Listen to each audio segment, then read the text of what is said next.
Howdy, and let's take a little break from all the Skyrim and talk about, I don't know, how about my favorite game franchise of all time. That, of course, being No Rest for the Wicked.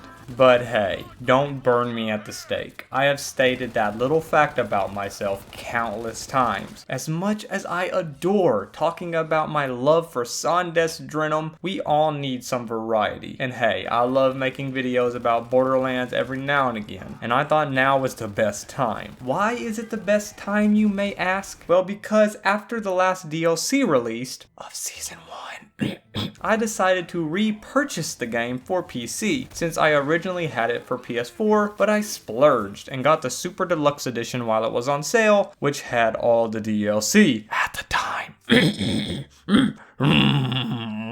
I did this so I could play through them back to back like a crazy madman I am. Because see, I have waited to play the DLC in this game until it was all released, so I could marathon it all. And that time finally came about a year after release, thanks in no small part to my stupid completionist brain. Because I didn't want to just hop into the DLC at level 16 when I could have. I had to complete the game because that's how the story is supposed to go. Imagine playing Tiny Tina's Assault on Dragon's Keep, and then after a heartfelt adventure with a very touching story, you have to go back to Sanctuary and turn in a quest to Roland. That is not how things are done. So for this video, not only did I play through every Borderlands 3 DLC, but I also had to play through the entire game again. Well, you don't see me complaining. Oh, I love this game.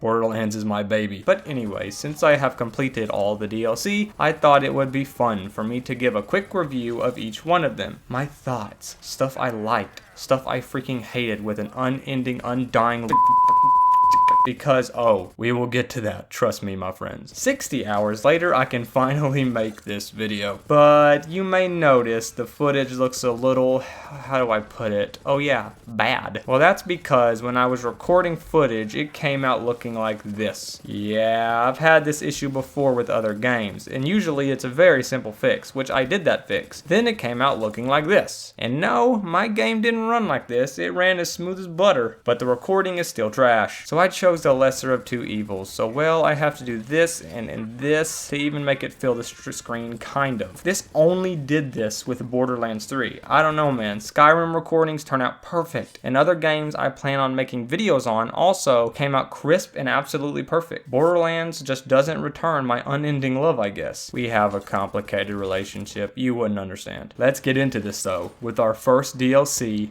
Handsome Jackpot. When this DLC was announced, I was disappointed because I was amped up to see what planet this first DLC was going to take us to, how it was going to expand the story, and then we were going to only a casino. So I was super underwhelmed. I don't know, I was just hoping for something more, I don't know, grandiose than just a casino heist. But I'm happy to report to all of you today that this DLC bonked me over my dumb head by being a great quality experience. For sure. The story is simple and doesn't have grandiose proportions where the fate of the entire universe verges on the edge of destruction. No, you just want some cash. So to do this, you and Moxie plan on pulling a heist on Handsome Jack's old casino space station, where, after his death, locked down and turned into basically a prison for all the people who are on there. It's a neat idea, but in order to rack in that dough, we need to enlist the assistance of fun characters in this casino prison. Well, mostly fun. We will get into that later. Following the intro, we get into an amazingly and pretty lengthy story where guess who returns? No, do what? Oh my gosh, no. Ah, it's just Timmy. I make jokes, but I love Timmy, man, I really do. He's such an amazing idea for a character, and bringing him back for this, it's perfect. He fits perfectly into the story. Now, I will get into the rest of the cast and story of this DLC at the end of this segment, but first, I want to discuss the rest of the stuff this DLC has to offer to the players. Well, first off, it plays it very smart by making loaders the main enemy, since they were almost non-existent in the base game. So it's basically a new enemy type for this game, and it's fun blowing them apart, man. But other than that, it's just an amazing Borderlands 3 gameplay through and through that we know and love. Now, the bosses can suck on cold meat because they're not really good, because the last boss is the only one worth 2 pennies. The new guns feel great. The new legendary pistol, which is basically a roulette wheel of how good it's going to be, are fun as balls. And the theme running rampant throughout this entire DLC is also great. Slot machines are ammo and money containers. Melee or shoot them to have them blow up and shoot it out everywhere. Pay your way into VIP to get access to premium chests that can give you good weapons. And there's even a new kind of chest where you play 21 to see if you can get the best options it can give you. And tons of districts, all distinct in design, even going as far as taking you to a huge junk city in an open spaceport with the zero gravity crap. Side quests are a mixed bag though, I'm gonna be honest. We got some good, like the ones with the jazz musician. I thought those were pretty fun. And a few fun smaller quests, like the girl who is stuck in a caviar closet who's only been able to eat caviar for all these years. But other quests are boring and so short that it's kind of a joke, I think. Or just tedious and run here, run here, run here. But still, I say the side quests are a good 6.5 out of 10 maybe. Or 7 on a good day. Now so far, I say the whole DLC is overall pretty dang good. Now let's continue with the story and see if it keeps it up. Well, we do a lot of crap, some fun, some boring. Then we meet some more characters, like Ember, who I adore because she makes me think of Jack from Mass Effect. She's addicted to fire and just explosions. I just love her, man. She's a great character. And the mayor, who I thought was boring and generic, but other than the fact that he sounds like a higher pitched brick, he leaves something to be desired. Then we meet a character who I hated so much, it was insufferable every time he spoke. Oh my gosh, I literally hated this guy more than I think any Borderlands character of all time. I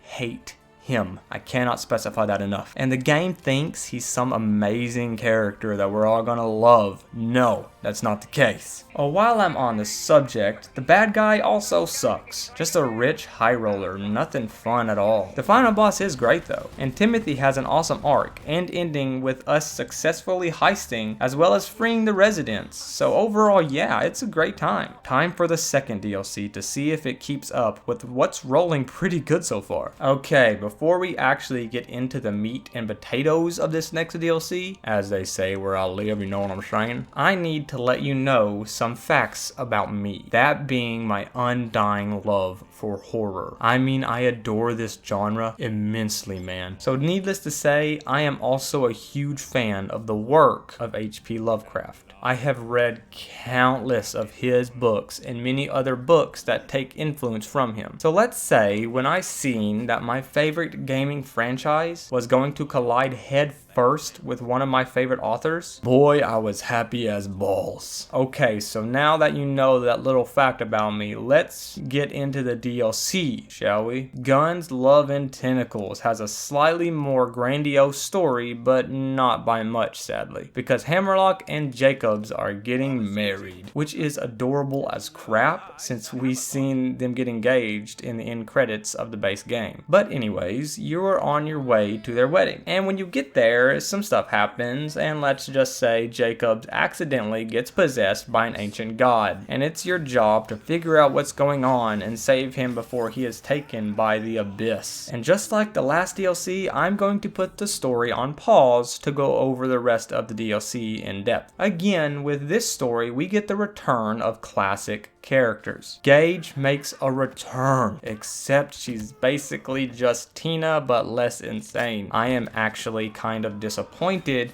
with what they did with her character. Don't get me wrong, she's fun and entertaining enough, but sadly she's kinda just blends into the crowd of all the other characters with the exact same personality. Make a one-liner, make a joke, act a little less serious, yada yada yada. You get the gist. This is how most Borderlands characters work. But Hammerlock and Jacobs are incredible as ever, and Claptrap makes a couple cameos, which is just fun. Then we have Burton. I will get into him later, but other than those characters, the environment is unbelievable, man. I know I'm kind of one-sided because I love the source material, but the old drowsy towns are great. The library is super fun, man, with an awesome color palette laid everywhere with this new futuristic tech slathered about this abyssal library. It's really cool. Even taking you to a hell dimension, looking like an area just inside of a monster. Let's just say I was like a kid in a horrible, gooey, eldritch candy store. Let's talk about those side quests I just mentioned. Like the one where the Necronomicon is a freaking cookbook. It's pretty funny, dude. Come on, that's funny. But there are also some longer quest lines, like the ones where you keep buffing up an enemy, fighting him over and over again every time he gets stronger. Even though my game glitched out when he was only level 16, I don't know why, but yeah. And then we have Burton's quests. This is my favorite thing Borderlands 3 has ever done story-wise. No joke. Side quests at least. And probably main story as well. I love this. Basically, this detective named Burton has lost his memories, and it starts with you helping him try to solve a case, because he can't remember anything about it. But this quest keeps getting deeper and deeper into Burton's personal life. The girl's name and small memories flood into his mind, and you try to solve who this dead girl was and what connections are there to him. And in the end, you find out that it's Burton's daughter, who he loved dearly. He was a single father, it looked like. She got possessed, and he accidentally killed her trying to free her. After this, he went to shock and was corrupted by evil forces, so he just lost all those memories. After this, he thanks you and lets you leave him to ponder his life in a bar. But this is told amazingly with great set pieces telling a story with just looking at the location. There are flashbacks taking place in an alternate dimension, and in the end, a heartfelt goodbye. Even the playable characters show actual emotion other than haha, I'm funny. And this is the first time they've done this in this game, basically.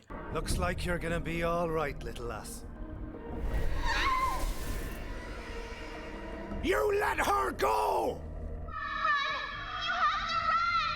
This was incredible and easily my favorite part of the whole dang DLC, bar none. Okay, let's cheer up. Back to the rest. Enemies are cool, I would say. Definitely different. They are cultists of this eldritch being, so they summon small minions and teleport around, having unique eye shields that you have to break. So they are a lot of fun, even though they do get repetitive. We do fight the same handful of enemies for most of this DLC. Bosses are also much better. A wizard who uses the environment as a weapon. The ending boss being a huge eldritch heart with the bad girl floating around doing a bunch of crazy stuff. And this awesome looking Wendigo. All of this is amazing, man, even though the stuff Wendigo was easy as crap. Anyways, after we venture through this amazing landscape and do these amazing quests, we reach the main bad guy. She's basically a woman who wanted to save her husband's corrupt soul by bonding it with an old god. She's using Jacobs as a catalyst for this. We kill her and wound this eldritch god because, hey, you can't kill an eldritch god. Basically, we just push it down farther into its depths so it can't mess with us anymore. And then we save the day and we officiate the wedding, and it's actually kind of cute. But I wish Burton's quest was longer. Overall, I liked this more than the last one. I know that's a controversial opinion because it seems that most love the first one much more than all of the other DLC in the game. But for me at least, this one is the perfect DLC. Absolutely. Okay, we have had nothing but good so far. So what could go wrong? Oh my gosh, no. Time for the third DLC, that being Bounty of Blood. The story here starts off simpler than Jackpot, basically just chasing a bounty. Well, you arrive in this desert planet and oh, there's a narrator. Wow, dude, he sounds actually cool. It's like the Dragon's Keep thing. Wow, that's awesome, man. Okay, we get it. We get it. Stop. Yeah, here's my first huge gripe with this DLC. The narrator never shuts his mouth. Oh my gosh, I can't go 6 feet without him waxing off about something. Sometimes it's funny, sometimes it adds to the story, but most of the time it's completely unnecessary and just annoys me. Gosh dang, Borderlands characters already talk a lot, but my gosh, this guy takes the award for it. Anyways, we make our way to this town that looks straight out of an old western, and we meet a girl named Rose. She helps us, and we finally reach the town to discover that a bandit group is making this town's life a living hell, and they are led by this ruthless leader, that being Rose. Okay, I liked how the game did that part. Now our mission. Find Rose and the meteor she stole from the town and help this town out and try to stop whatever plan her and her bandit group are trying to do. Simple but a fantastic intro. I love how this was handled. The rest though?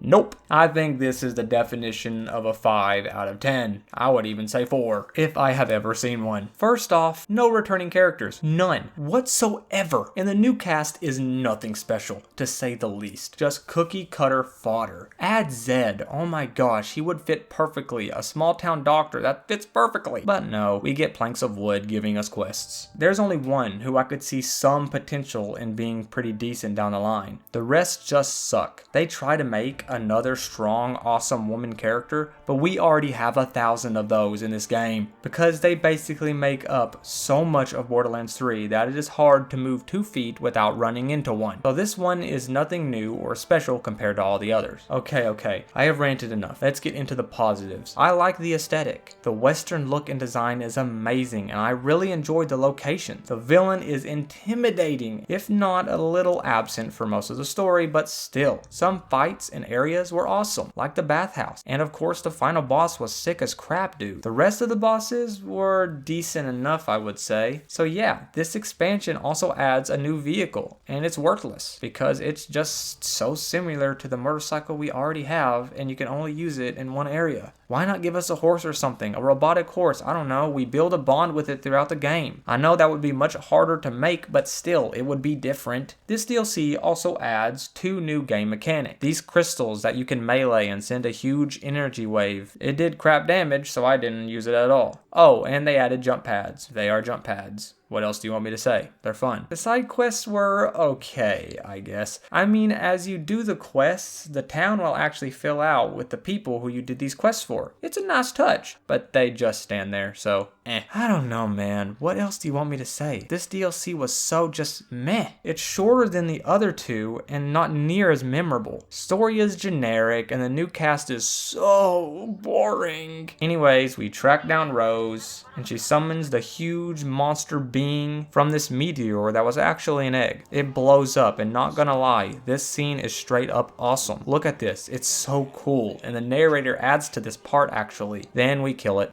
Neat. After this, we return to the town to get a hero's welcome by the most boring people ever, also neat. Ugh, I hate ragging on about this because I'm sure a lot of people liked this one. But for me at least, the cast is so forgettable and all the new mechanics don't add anything, especially any of the new stuff that I think was selling points to them. And the narrator never shuts his freaking mouth. Whatever, maybe the last one will make up for the mediocre BS. Well, the last DLC is not liked by most. It has horrible reviews, and overall it's seen as the worst of all of them. Well, I'm here to say I disagree with that, but let me explain. If you're one of the small amount of people who watched my old Borderlands 3 video, you may recall me saying this. I love Krieg, man. He is my favorite character in the Borderlands series other than Ellie. So when I heard we were getting a whole expansion just about him, I was off the freaking wall, insanely hyped up. Now the rest, however, is a huge asset dump and a seemingly rushed package. It's a lot of crap we have already seen and done, but I love this, man. I love this. But let's talk about the story first, like all the others. Basically, Tannis wants to venture into the mind of a psycho to find a thing called Valhalla. The story is weird and very confusing, but the underlying story is what I really enjoyed here. However, let's talk about that at the end of the summary. How's the rest of this expansion though? Don't hang me at dawn, but this DLC is called the Fantastic FUSTERCLUCK, and boy does it feel that way. Combat is so wild and insane that it was like I was playing Doom on crack, man. I'm playing Zane, so I have a lot of move speed. So I was playing most of the fights like Serious Sam, just strafing with a hail of bullets flying past me and towards the enemies. The combat in this whole expansion is some of the most fun I have had in this game, period. Psychos riding in on rockets, Borderlands 2 enemies popping up everywhere, enemies spawning literally everywhere with huge flashes of light. This is completely nuts, dude. But with every huge fight scene I loved, there was a quest that made me get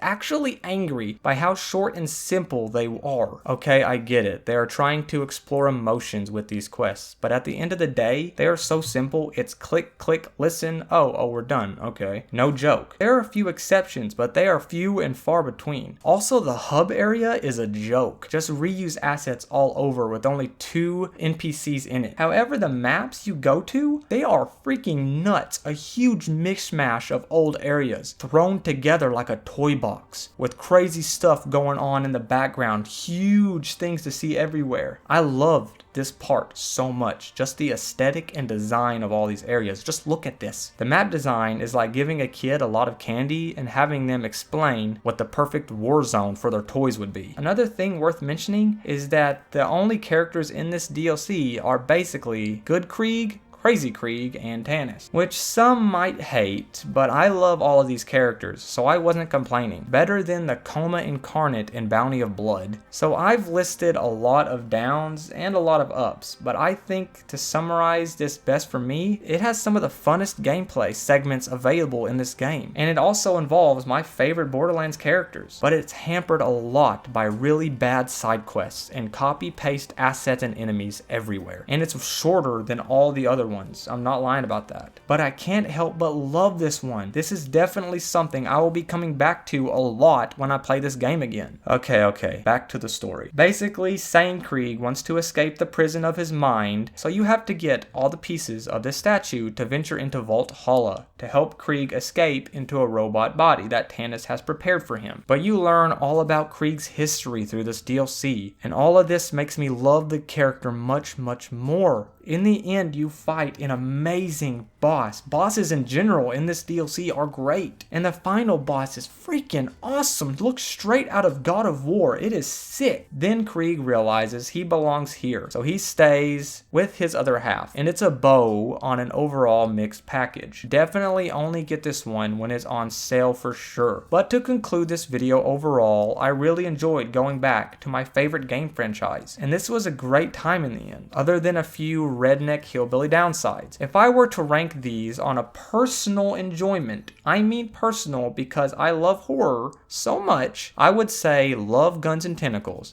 then Jackpot, then FLUSTERCLUCK, and lastly Bounty of Boring. But yeah, thanks guys. See ya.